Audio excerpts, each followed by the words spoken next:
જો ચૂંટણીમાં જો રોજગારમાં અનામત મળે, જો નોકરીમાં અનામત મળે, તો ચૂંટણીમાં અનામત કેમ ના મળે? મળે કે ના મળે?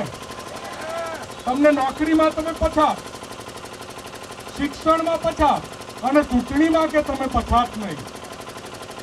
તો આપણી નેક્સ્ટ માંગણી એ છે કે આવનારા દિવસોમાં બિન અનામત વર્ગને ચૂંટણીમાં પણ અનામત મળવી જોઈએ. થોડા ટાઈમ પહેલા ઓબીસી અનામતનું જજમેન્ટ લાગુ કરવામાં આવ્યું. 10% ઓબીસી અનામત એ 27% થઈ ગઈ. આપણા ઓબીસી ભાઈને અનામત મળે અને તેની જગ્યાએ 6 ઉમેદવારો ચૂંટાય તો આપણને આનંદ છે. આપણો જ ભાઈ છે, આપણા ખેતરમાં જોડે કામ કરનારો વ્યક્તિ. પણ સાથે અમારા પ્રતિનિધિત્વનું શું? એ ઓબીસી અનામત સુપ્રીમ કોર્ટનું સ્પષ્ટ જજમેન્ટ છે. કોઈ અભ્યાસ કર્યો હોય કે ના કર્યો હોય, અમે કર્યો છે. સુપ્રીમ કોર્ટનું સ્પષ્ટ જજમેન્ટ છે કે જ્યાં ઓબીસીનું કામ હોય ત્યાં ઓબીસી અનામત આપો અને જ્યાં ઓપનનું બિન અનામત વર્ગનું કામ હોય ત્યાં બિન અનામત વર્ગને જગ્યા આપો.